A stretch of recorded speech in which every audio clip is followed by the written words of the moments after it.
শ্ৰী শ্ৰী কৃষ্ণৰ ৰাস মহোৎসৱলৈ মাজত মাত্ৰ 2টা দিন। শৰতৰ পূৰ্ণিমাৰ নিশা অনুষ্ঠিত হ'ব শ্ৰীকৃষ্ণৰ ৰাস মহোৎসৱ। ৰাজ্যৰ প্ৰান্তে প্ৰান্তে ৰাস মহোৎসৱক লৈ ব্যাপক প্ৰস্তুতি। শ্ৰী শ্ৰীকৃষ্ণৰ ৰাস মহোৎসৱ উপলক্ষে ৰাজ্যৰ বিভিন্ন প্ৰান্তত চলিছে ৰাসৰ আখৰা।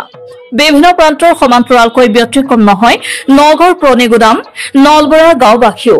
বিগত বৰ্ষসমূহৰ দৰে এই বৰ্ষতো পুৰণিগুদাম নলবৰা গাঁৱৰ শ্ৰী শ্ৰী গড়মূৰ শাখা সত্ৰৰ অধীনত ঐতিহ্যমণ্ডিত ভংগুৱাখোলা ঘাটৰ গণেশ মন্দিৰ প্ৰাংগণত এই বৰ্ষতো এদিনীয়াকৈ আয়োজন কৰিছে শ্ৰী শ্ৰীকৃষ্ণৰ ৰাস মহোৎসৱৰ।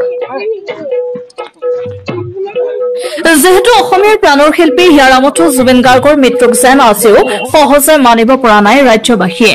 সেই হেতুকে শিল্পীগৰাকীৰ প্ৰতি শ্ৰদ্ধা জনাই এই বৰ্ষত দিনৰ ভাগত নাম প্ৰসংগ কৰাৰ লগতে এদিনীয়াকৈ নিশাৰ ভাগত শ্ৰী শ্ৰী কৃষ্ণৰ ৰাস মহোৎসৱ ভাগ শাৰদীয় পূৰ্ণিমা তিথিত অনুষ্টুপীয়াকৈ আয়োজন কৰিছে আয়োজক সমিতিয়ে।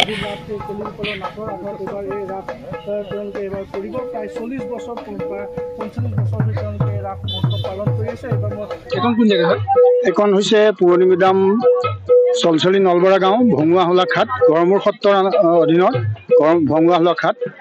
ইয়াতে প্ৰায় 40-45 বছৰ অধিক কাল আমাৰ ৰাস কণ্টিনিউ হয় আৰু এই ঐতিহ্যমণ্ডিত ক্ষেত্ৰত আমি কণ্টিনিউ ৰাস আমি উদযাপন কৰিবলৈ লৈছোঁ। কণ্টিনিউ আমি আগতে আমাৰতকৈ ছিনিয়ৰসকলে কৰি আছিলে, বৰ্তমান আমি আমাৰ যুৱক চামে ৰাস ক্ষেত্ৰতে ৰাস পাতিবলৈ লৈছে আৰু ইয়াত আমি ভগৱান শ্ৰীকৃষ্ণৰ যি আধ্যাত্মিক এই ৰাস যি মানৱ প্ৰেম ভক্তিমূলক ইয়াক আমি প্ৰকাশ কৰিবলৈ চেষ্টা কৰিছোঁ।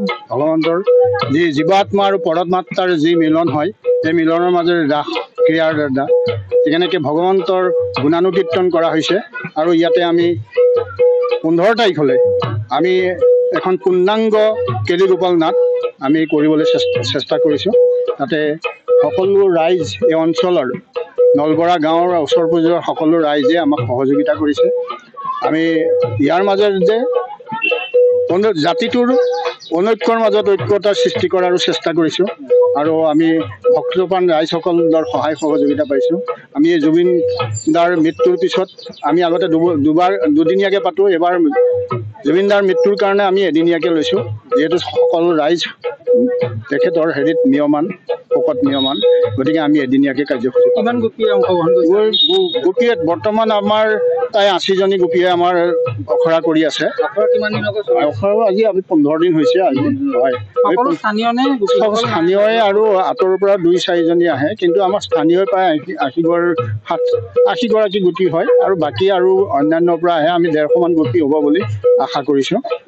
কৃষ্ণ আৰু ৰাধা আমাৰ নিজৰ অঞ্চলৰে, গতিকে আমি বাকী গোপী আৰু অলপ গোপী আমাৰ আঁতৰৰ পৰা আহিব বুলি আশা কৰোঁ। প্ৰত্যেক বছৰে তেনেকুৱা হয়, এই বছৰো আমি তেনেকুৱা আশা কৰিছোঁ। সময়ে যিমান আগবাঢ়ি আহি থাকে সিমান মানে গোপীৰ সংখ্যা বাঢ়ি গৈ থাকে।